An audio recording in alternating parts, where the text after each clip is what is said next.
Hello all, welcome to my channel. இன்றைக்கி carrot halwa எப்படி செய்கிறதுன்னு பார்க்கலாம். ஒரு பாத்திரத்தில் நெய் 2 டேபிள் ஸ்பூன் ஊற்றிக்கோங்க. அது நல்லா காஞ்சதுக்கப்புறம் நான் கேரட் நல்லா துருவி எடுத்து வச்சுருக்கேன். 1/4 கிலோ கேரட்டு அந்த ஃபுல் கப்பில் வந்தது. இது மாதிரி நல்லா வணக்கி விட்டுக்கோங்க. வணக்கி விட்டுட்டு எந்த கப்பில் கேரட் எடுத்தோமோ அதே கப்பில் 2 கப் அளவு பால் எடுத்துக்கோங்க. பால் கொஞ்சம் ஃபேட் பாலாக இருக்கிற மாதிரி பார்த்துக்கோங்க.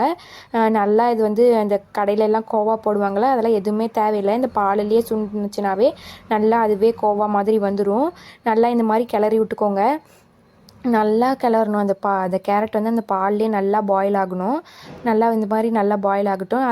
அது கொதிஞ்சிட்ருக்கிற நேரத்தில் ஏலக்காய் ஒரு 5 ஏலக்காய் எடுத்து வச்சுருக்கேன். அது இடிச்சிட்டு அந்த விதையை மட்டும் எடுத்துகிட்டு தோல் எடுத்துக்கோங்க தனியாக, அது வேண்டாம்.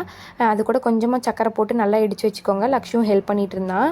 இடித்து இந்த மாதிரி பவுடர் மாதிரி எடுத்து வச்சுக்கோங்க. இதை கடைசியாக போட்டுக்கலாம். போட்டுட்டு இங்கே பாருங்கள், நல்லா பாயில் ஆகணும். இந்த மாதிரி நல்லா பாயில் ஆகணும். ஆகிட்டே எங்கிட்ட இன்றைக்கி மில்க் மேட் இருந்தது கொஞ்சம். ஸோ அதனால் கொஞ்சோண்டு போட்டுக்கிட்டேன். இது தேவையில்லை, என்கிட்ட இருந்ததே அப்படின்னு போட்டுக்கிட்டேன்.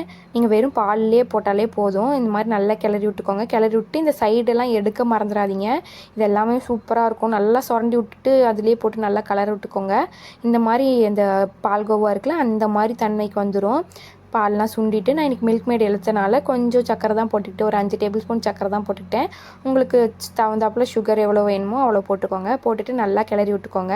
இந்த சுகர் மேலே அந்த கிளாஸ் மாதிரி கோட்டிங் வர வரலும் நல்லா கிளறி விட்டுட்டு அந்த ஏலக்காய் பவுடர் இருக்குல்ல, அதையும் போட்டுட்டுக்கோங்க. அதுக்கப்புறம் முந்திரியும் பாதாமியும் இடித்து வச்சுருக்கேன், அதையும் போட்டுட்டு நல்லா கிளறி விட்டுட்டு எடுத்து சர்வ் பண்ணிங்கன்னா சூப்பராக இருக்கும், செம்மையாக இருக்கும். மில்க் மேட் இருந்ததுன்னா மேலே ஊற்றி இன்னும் சாப்பிட்டு பாருங்கள், செம்ம டேஸ்ட்டாக இருக்கும். கண்டிப்பாக ட்ரை பண்ணி பார்த்துட்டு எப்படி இருக்குன்னு கமெண்ட் பண்ணுங்கள்.